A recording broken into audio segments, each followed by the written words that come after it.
सन्माननीय दिलीप प्रभावळकर साहेब आणि माझ्या जमलेल्या सर्व मराठी बांधवांनो, भगिनींनो आणि मातांनो,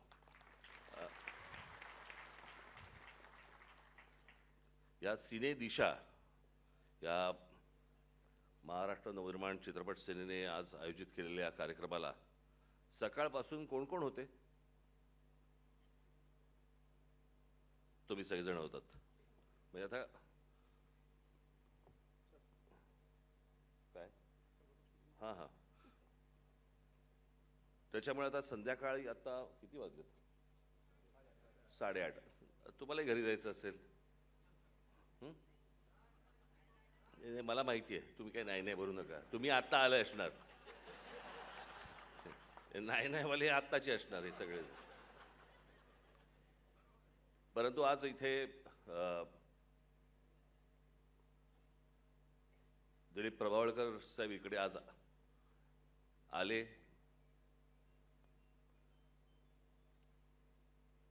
त्यांचा सत्कार करायची मला संधी मिळाली. मी मागे एकदा आशाताईंच्या कार्यक्रमामध्ये मी असं म्हटलं होतं, एकदा आशाताईंचा सत्कार माझ्या हस्ते झाला होता आणि मी त्या कार्यक्रमात असं म्हटलं होतं की सध्या म्हटलं मोठ्या माणसांचे सत्कार करायला मोठी माणसं सापडत नाहीत, आमच्यावरती अटपायला लागतंय. आणि आजही तेच आहे. आज प्रभावळकर साहेबांसारखा एक, त्यांनी आता अत्यंत नम्रपणे काही गोष्टी सांगितल्या की माझ्यामध्ये दिग्दर्शकांनी ती गोष्ट पाहिली, तुमच्यातच का पाहिली? एवढे नट इथे रंगभूमीवरती असताना दिलीप प्रभावळकरांमध्येच त्या गोष्टी का पाहिल्या गेल्या? मला असं वाटतं ही महत्वाची गोष्ट आहे. आणि ती पाहिल्यानंतर ती गोष्ट त्यांनी साकारणं, आणि जसं आता त्यांनी सांगितलं की एक व्हाईस प्रेसिडेंट कुठेतरी अमेरिकेमध्ये त्यांनी तात्या विंचू केला. अमेरिकेमध्ये आम्हाला फक्त तात्या ट्रम्पच माहिती आहे.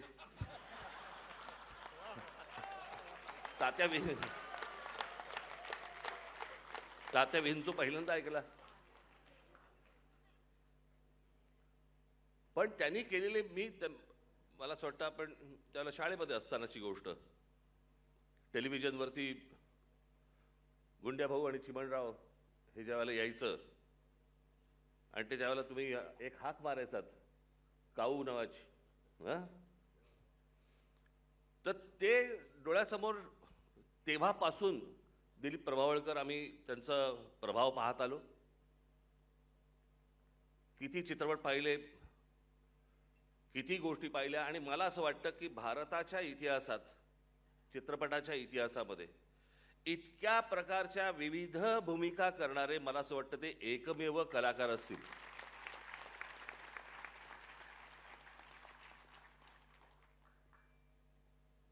म्हणजे साधारणपणे 1 ते 20-25 असं जर समजा आपण प्रभावळकर पकडले तर 25-26 नंतर मला असं वाटतं कमल हसन असतील. परंतु एवढ्या भूमिका साकारायच्या आणि त्याचा प्रभाव इतकी वर्ष ठेवायचा किंवा राहतो अशा प्रकारे त्या भूमिका करायच्या. म्हणजे आत्ताच त्यांचा दशावतार आला. दशावतारमध्ये तर त्यांनी किती भूमिका केल्या. म्हणजे एका नाटकामध्ये, एका चित्रपटामध्ये विविध भूमिका करणं हे काही सोपं साधं काम नाही हे. आणि अशी व्यक्ती आज महाराष्ट्रामध्ये जन्माला आली याचा आम्हाला जास्ती अभिमान आहे. आज अमेयाने आज हा कार्यक्रम घेतला. इथे त्याच्या सगळे सहकारी त्याचे इथे आहेत.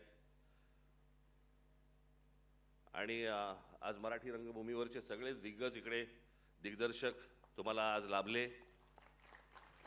त्यांचं मार्गदर्शन तुम्हाला लाभलं सकाळपासून. अजूनही अनेक जण येतील. तुम्ही जेवढे जण आलेला आहात तुमच्या सर्वांची नोंद झालेली आहे ना? झालेली आहे. आणि कुठून आला आहात तुम्ही सगळेजण? मुंबईचेच आहात? नवी मुंबईचे आहात का बाहेरून आलात?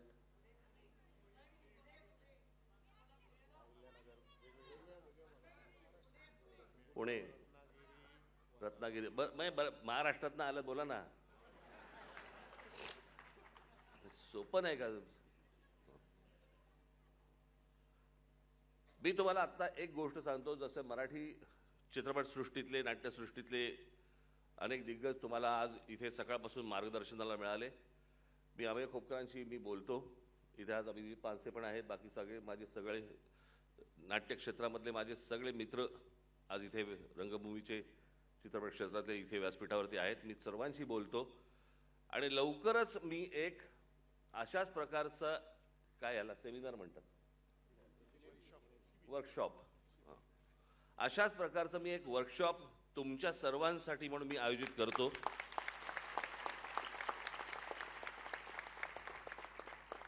ज्याच्यामध्ये आपले मराठी चित्रपटसृष्टीतले लोक तर असतीलच, परंतु आपल्या सर्वांसाठी म्हणून मी राजकुमार हिरानी, आमिर खान, जावेद अख्तर या सर्वांना मी इथे बोलवीन.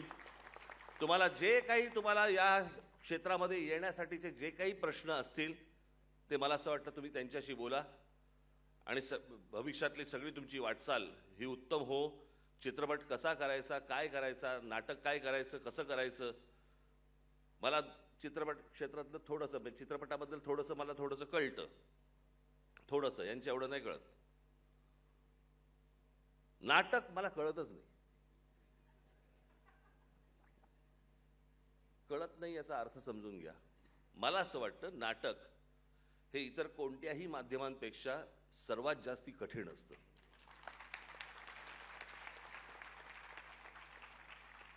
याचं कारण त्याला एका चौकोनामध्ये विश्व मांडायचं असतं आणि तुम्हाला त्या संपूर्ण विश्वामध्ये घेऊन जायचं असतं त्या एका चौकोनात. चित्रपटाला तुम्ही आउटडोअरला कुठेही जाऊ शकता, चित्रपट कसाही फिरवू शकता, कुठेही नेऊ शकता, तेही कठीणच आहे.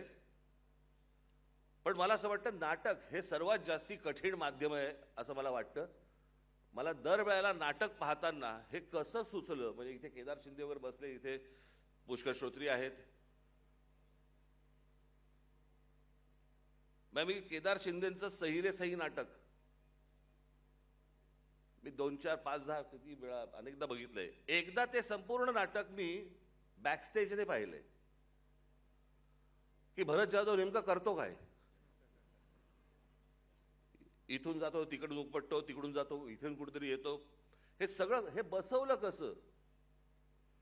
आणि ह्या सगळ्या गोष्टी मला असं वाटतं खूप कठीण गोष्टी आहेत. या सर्व गोष्टी तुम्ही समजून घ्याव्यात. ह्या नाट्यक्षेत्र हे मराठीसारखं प्रभावी मला असं वाटतं दुसरं कुठेही नसावं. आणि आपल्याकडे जे दिग्गज आज मराठी नाट्यसृष्टीमध्ये दिग्गज आहेत ते तर तुम्हाला मार्गदर्शन करतीलच. चित्रपट क्षेत्रामधले जे लोक आहेत तेही येतील. आणि हे हिंदी चित्रपट क्षेत्रातले जे माझ्या परिचयाचे आहेत, माझे जे काही मित्र आहेत, यांनाही मी घेऊन येईन, ज्याच्यातनं तुम्हाला पुढचा मार्ग जास्ती सोपा होईल.